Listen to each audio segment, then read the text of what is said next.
Hey, Dr. Tara Vossenkemper here, and you're listening to the Culture Focused Practice podcast. If you are watching this video by chance, I am sitting on the floor of a local Starbucks local to the area I'm in right now, which is, oh God, I forget, Asheville, North Carolina. Thank you very much. Really cute area for the record. Anyway, my point is I'm sitting on the floor. I'm trying to get out of the way of people here, but I desperately want to get this recorded. One, because my time is limited.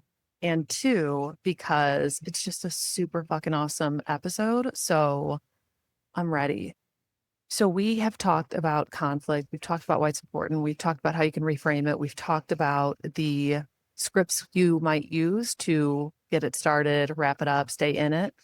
Today, we're going to talk about staying in the fire. So specifically how you handle conflict without shutting down and without blowing up, or any other number of things you might do in the middle of conflict or a hard conversation.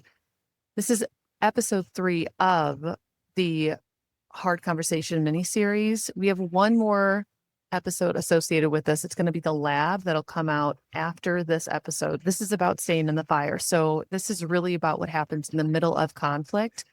You have started the conversation with whatever script you needed to use. You are trying really hard. You're doing your best. You're working your ass off to get through what you need to get through. And then the other person shuts down, starts crying, gets defensive, gets condescending and judgmental and critical.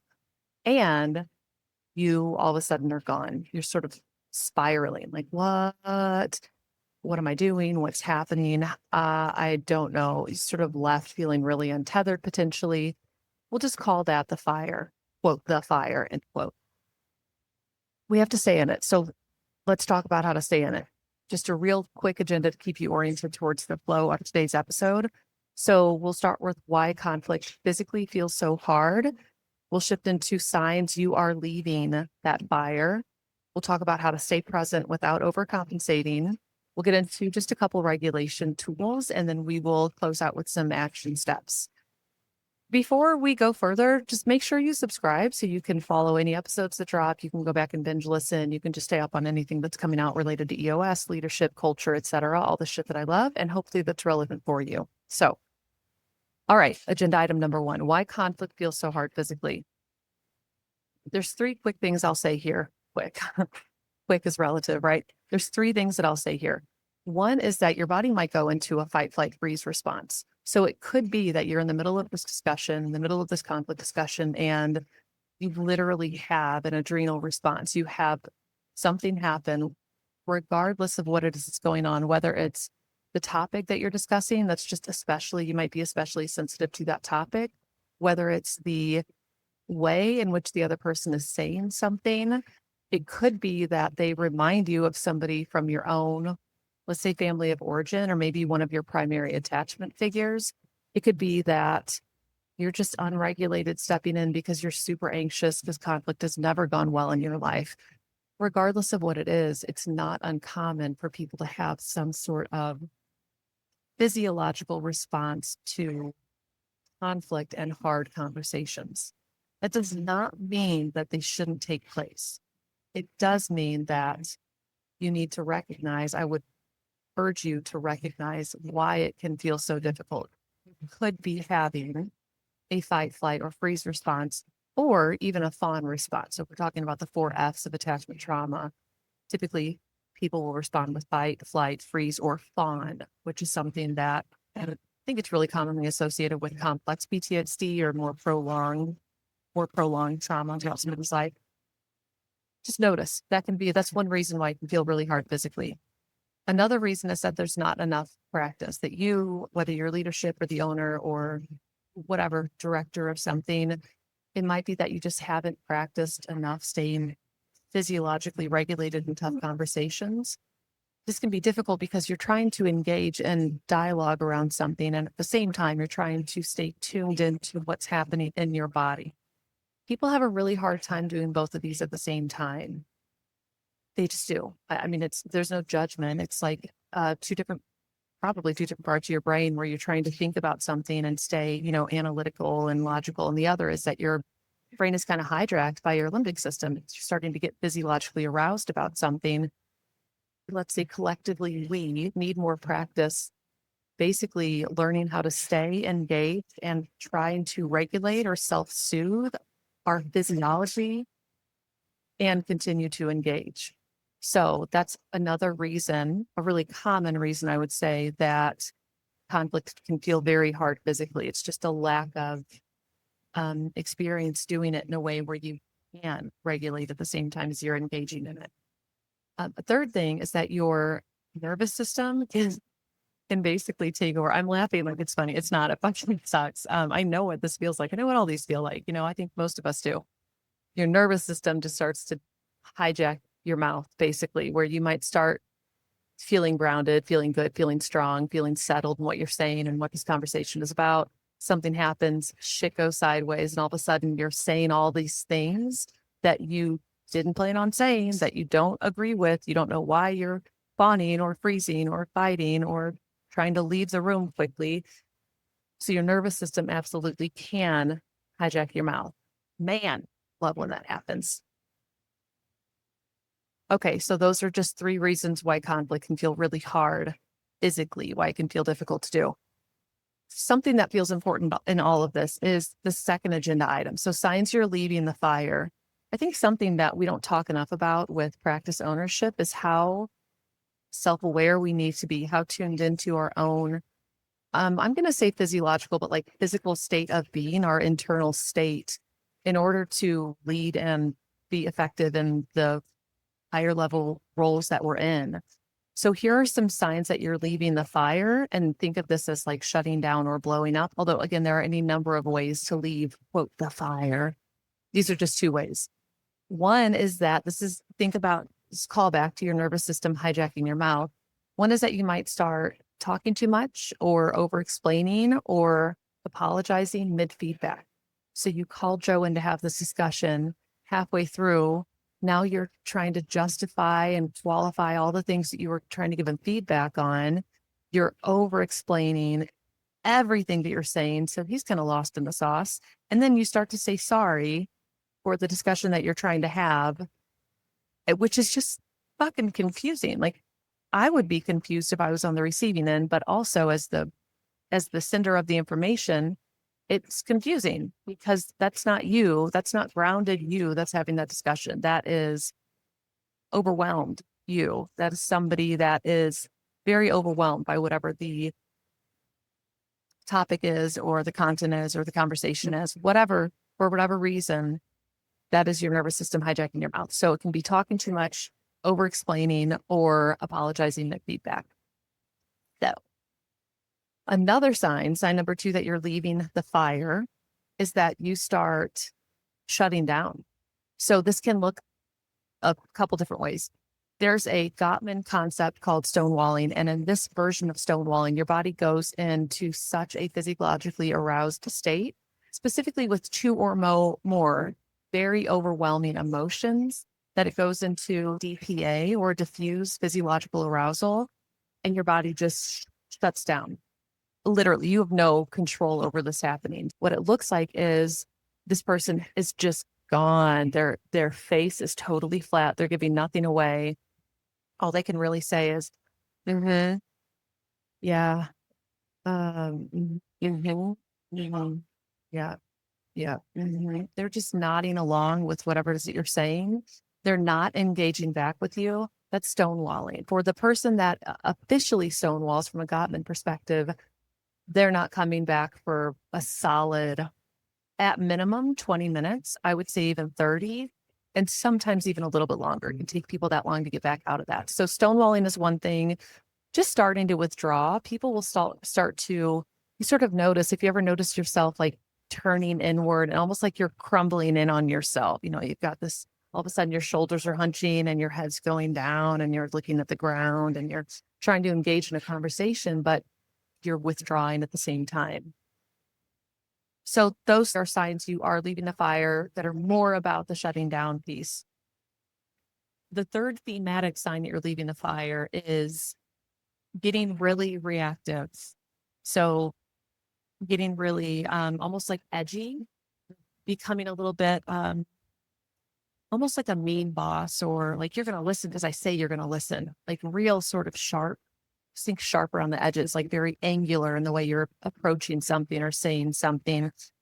And what's important in this is that it didn't start that way. So think about these as all like you're shifting into something slightly different. So whether that's talking too much, over explaining, apologizing, mid feedback, whether that's stonewalling, withdrawing, or feeling checked out. And now whether that's getting reactive or edgy or becoming sort of this mean, coercive type boss, those are all signs of you're not grounded. You're not grounded right now in this. I think ultimately it's just important for you to know which one you might be prone to do. I know which one I might be prone to do. I'm going to shift into the over explaining, the apologizing, the feedback. I'm going to shift into fawning of the 4 Fs, fight, flight, freeze, and fawn. I'm probably going to fawn. If I get passive aggressiveness or if I get contempt towards me, I'm going to shift into fight. I told y'all, I've said this before, I do not appreciate contempt in any form or fashion. That will get me in fight mode. But most things, I'm going to fall into like a fawn mode if I don't stay grounded and physiologically self-soothed. Okay. Third agenda item is how to stay present without overcompensating. So these are just some ways that you can start to attempt to stay engaged with the person in front of you without the overcompensating or the getting reactive or the shutting down. One is to almost literally, I actually do mean literally, if you can have this conversation with your shoes off, I would encourage you to do that. Just plant your feet on the floor. It is so effective. Physically put your feet on the floor and feel them on the floor. Do it. There's a sense of groundedness. I don't like socks. I don't like to wear socks ever. I mean, I do, but I don't like to. I'd rather be barefoot. I think there's something in there about I like the feel of the ground beneath my feet. It's soothing. Something about it is very stabilizing. So it could be where you literally plant your feet, take your shoes and socks off, keep your feet on the ground. Another thing, I think this is actually a great hack. Just reflect back what's happening. So instead of getting into this, having to respond to what a person is saying, don't respond. Just paraphrase back what you're hearing. That's it. If Joe says to me, he is just completely overwhelmed and he's baffled and he's ramping up his voice and he's getting all, out of sorts and he's going a little bit, he's just really like intensifying. I could match that energy and I could start to like get intense and over explain and over justify. Or I could just say, okay, Joe, I really am getting the sense this is maybe frustrating, maybe confusing. You are absolutely starting to feel a little bit overwhelmed potentially. Here's what I'm hearing you say. And then I'm going to give back what it is that he's saying to me. And I'm going to try to go for that underlying feeling because I know in any sort of discussion like this, that emotional state is what is driving his behavior and what he's saying right then. So try to just mirror back what's happening. What that can also help you do is to just create a little bit of distance. And that distance is good for your physiology. So instead of getting into this with him, you are saying, oh, actually, okay, this is what I'm seeing. And you're slowing down that conversation at the same time. So that's my other point here about staying present without overcompensating. Slow it down. You don't have to move fast through anything. You just don't. People get so wrapped up in it's conflict and it's bad. I just want to get through it quick. No, the fuck you don't. You might want to, but you don't need to. You might not. I would say you shouldn't even. I would say you should take it slow and be intentional and ensure that you are understanding what is being said each step of the way. When you do that, you also double serve yourself and the party, the other person that's engaging with you, by helping each of you stay more physiologically grounded, more physiologically regulated, which is going to serve the conversation and help you be able to have it better. So if you think I need to get through this fast, nope, slow it down. That's what reflecting back the emotion and also paraphrasing what somebody says, it effectively slows everything down because you can also check in. You might say something like, I'm hearing you say this. I'm sensing you feel this way. I want to check in if I'm seeing this or if I'm getting this. Am I accurate in my read? And then you give the person the opportunity to clarify or to say yes. And then you take a breath and you can either ask for more information from them, or you can maybe ask, are you good if I speak to some of your points? So all that you're doing is slowing down the discussion so that you and the person you're with can stay regulated and stay engaged. And think about that. Regulation is for engagement. Your job is not to therapize the people around you. Your job is to work really hard to ensure that you all can engage in the relevant discussions. Okay. And then another thing you can do for the staying present without overcompensating. So we've talked about, well, I didn't say this, but the staying grounded piece, I would also say breathing really intentionally. So these are two simple hacks. Keep your feet on the ground. Just breathe big. They call it, sometimes you could do diaphragmatic breathing, but I mean, to really just take deep inhales and try to feel them in your belly. That is a physiological hack. Just try that. Paraphrase back what's happening. That's the second thing we covered. Slow down. Just slow down. You think, I am slow. Nope, slow it down even further. Take your time. And the last thing is, we call it holding language. Use holding language. So if somebody's trying to move through something quick, you might say, hey, wait a second. This feels really important. Can we just stay here for a minute? Stay. That's another way for slowing things down, but it's also allowing there to be enough space and time to really sort of massage out whatever the thing is that's going on in that moment. Okay. Those are associated with the staying present without overcompensating agenda item. So agenda item number 4, regulation tools for practice owners.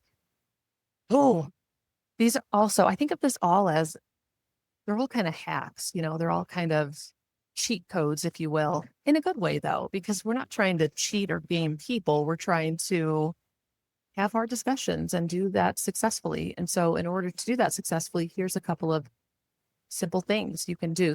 Before the conversation takes place, all you need to do is prep what matters. You don't have to prep the whole script for how this is going to go, because you're not going to do that right anyway. So don't. Just key in, what are the main points that you need to make? What's the main takeaway? What's the main, just list out the very specific, if nothing from this conversation, this one thing has to be understood. That needs to be the, sort of bread and butter. And then it might be where you practice those scripts where, okay, I want to say this for a lead in, and I want to say this for a close. And if we start to go fast, I'm going to say this to slow things down. And so you just have a couple of key pieces in there. So you're not following a whole script necessarily. You are just sort of having some emotional markers for yourself as you're going, and also some content-based markers for yourself. So prep what matters. You don't need to prep the whole script. During the conversation, and again, you could be doing a lot of other things. You can be slowing things down, paraphrasing back what you're hearing. You might do a check-in about halfway through. I would also say note your own body's cues. And so I like to think of, there's this concept in therapy called universality, where in the Gottman world, it's called the assumption of similarities. But this notion that whatever you're going through, it's really highly likely that somebody else in the room or the person you're engaging with has a similar experience with their own lens, with their own, twist on it, of course. So if you're noticing that you're getting overwhelmed, it might also be that the person next to you is as well. And so you can use your body's cues to inform the discussion. You might say, oh my goodness gracious, I'm a little bit overwhelmed right now. Why don't we slow this down? And then you do a quick check-in. So don't be afraid to hide. As a side note, doing something like that can also model vulnerability, which is really great overall for practice culture. If we're thinking of Daniel Coyle's vulnerability, belongingness / safety and purpose, that's vulnerability really, is where you're saying, oh God, this is hard and I'm struggling with it right now. Let's just bring it down a notch. Okay. And then the third thing you can do, and this is after, just debrief with yourself. So you might ask yourself, what went well? What do I feel good about? But also, if I had to do that again, what would I change? What didn't work very well? What was really difficult, or what did I not enjoy about this? like not the whole conversation, but about maybe something I said or the way that I took a conversation and I probably should have taken it another direction. So this is, in the discussion, you could do a debrief with the other person where you're talking about takeaways, where you're trying to get a sense for their takeaway, but also how the conversation was for them. I would say you should do that individually as well. So after they leave, do it for yourself on your own also. Oh my gosh. That's it. Easy, right? You can do this. It's easy. It's fun. It's a puzzle. And really, it's conflict. It's knowing yourself. It's understanding physiology. It's having some hacks. It's practice and repetition to get a felt sense for what it's like to engage in conflict and stay regulated. It's fun in some ways. I think, again, when it goes well and you realize, oh, fuck, that's what it feels like. I can do this. It's relieving. It's validating. It's vindicating. It's brings a lot of hope, I think, for future discussions. And also it brings us some pride and like your belief in your own abilities then. So it can be a really positive experience. Okay, I have some action steps for you. So there's 3 action steps here. One is that I do want you to just check in with your own default conflict response. It's really likely you already know what this is. Fight, flight, freeze, or fawn. You just need to know what yours is because it's going to come up. So what is it? And you might have more than one. It might be this one at first, and then it's this. Or like I said, for me, it's probably going to be fawn, but if I'm met with contempt, it's going to be fight because I don't like contempt. So know what yours is. Second, just practice one regulation tool before your next even team meeting. So it could be prep. It could be even during the meeting where you say, hang on a sec, let me just take a second and check in with myself. Here's how I'm feeling right now. And you just go through the motions. Just do this so that you're getting in the habit of stopping and doing that check-in with yourself and then sharing out loud. Another thing I want you to do, so there's 3 action steps. You can take and pick if you want to, but these are 3 that I think are relatively easy to attempt. The last thing that I want you to do is just jot down one of a holding phrase you can use for anything. The next hard conversation you have, the next, even just maybe intense discussion you're having, whether it's a debate or you're talking with leadership or you have to say something hard, write it down and then just put it on your computer. So just put it on a Post-it and tape it or just posted it to the side of your trackpad, whether that's whatever the holding phrase might be. Again, it could be something like, can we just stay here for 1 second? Or, okay, I'm sensing something is happening. I think we need to give it more time. Or, wow, this feels big. Let's just pause. I want to be in this. Anything that just says, let me just expand this space right now. We're not moving beyond this yet. So those are your action steps. Default conflict response, regulation tool, holding phrase. Boom, you're going to be set up for success. Man, that's it for today. When I tell you I love conflict, I love conflict. So I have a couple asks for you. One, I already said this, but I'll say it again. Just subscribe. If you're listening at this point, subscribe, especially if you love this content. There's just going to be more of it. And when you subscribe, you're basically sending the message that this is helpful for other group practice owners. So it ends up serving others, which I place high value on being of service to others. I want this to be good for people. Number 2, all of this is theoretical. I'm giving you information, I'm sharing it with you, but what happens is that theory becomes difficult to implement. So where rubber meets road is hard for a lot of people. And I would also say that's where leadership gets real. Like the real act of developing as a leader happens in the application of theoretical principles.